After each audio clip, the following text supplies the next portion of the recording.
Dans cet épisode, vous allez découvrir l'univers de Thomas Kellner, un ovni dans le monde de la photo.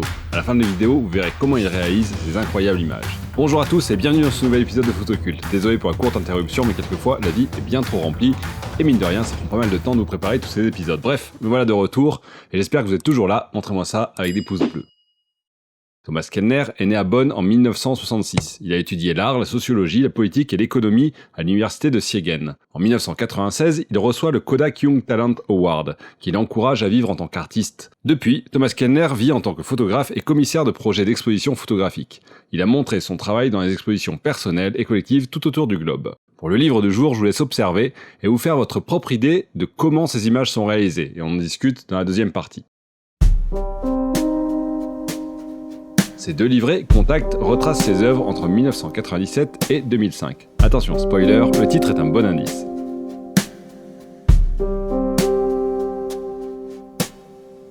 Sa méthode exige une rigueur d'exécution qui fait de la photographie de Thomas Kellner une performance d'art en soi.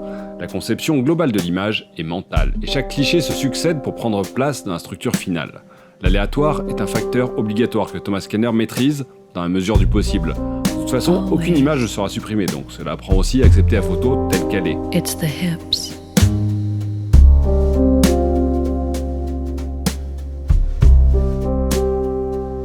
Il change l'objet de l'image et conduit toujours à de nouvelles options d'interprétation. Les bâtiments se dédoublent, se tortillent ou ondulent. Il transfère le mouvement international du déconstructivisme de l'architecture à la photographie. Il fragmente les bâtiments et les assemble en un conglomérat hétérogène de formes. Un mantra de son maître le guide dans sa créativité. Tu ne dois pas reproduire ce que tu vois, car cela existe déjà. Si vous aimez la photo d'archi, je vous propose de regarder juste après l'épisode sur Matthias Heiderich et ses superbes photos minimalistes. Alors, est-ce que vous avez avancé dans votre enquête ? Comme on peut le voir sur ces images, il utilise en fait la planche contact, non plus comme un outil de travail, mais comme forme définitive de présentation. La contrainte est évidemment que tout doit se faire en une prise, pas le droit à l'erreur sous peine de devoir recommencer une pellicule complète. Cela demande pas mal de préparation en amont et une représentation complète de l'image. Il travaille avec un trépied et enchaîne les prises de vue en faisant basculer son appareil pour donner à chaque image une inclinaison différente. Juste pour vous donner un aperçu du travail phénoménal et de l'engagement dans chaque création, on va s'amuser à compter le nombre de pellicules nécessaires pour quelques exemples. Pour commencer, le Tower Bridge à Londres. Il y a 144 photos réparties en 12 lignes de 12 images, soit 6 pellicules de 24 poses. Pas mal, mais qui dit mieux ? Sur cette photo de Times Square, on a 432 images avec 12 rouleaux de 36 poses. Vous commencez à imaginer le travail que ça représente. C'est une façon magistrale de revisiter les grands classiques de l'architecture, comme la Tour Eiffel, sans doute un des monuments les plus photographiés au monde, et lui, il nous en livre une version très personnelle, comme vous pouvez le voir sur ces images, avec une légère inspiration, à la Van Gogh, dans la façon de ressentir les choses et de se faire se mouvoir les bâtiments. Juste une petite parenthèse technique pour ceux qui n'auraient jamais fait de labo argentique, et donc de planche contact.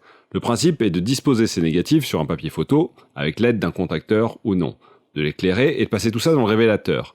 En théorie, ça permet d'avoir un premier contact avec ces images et de faire une présélection de ce qu'on va développer ou non par la suite. Fin de la parenthèse technique. Pour terminer, le Grand Canyon. C'est peut-être pas l'œuvre la plus originale dans sa conception, car au final, on reste assez proche de la réalité. Mais par contre, elle est démesurément gigantesque.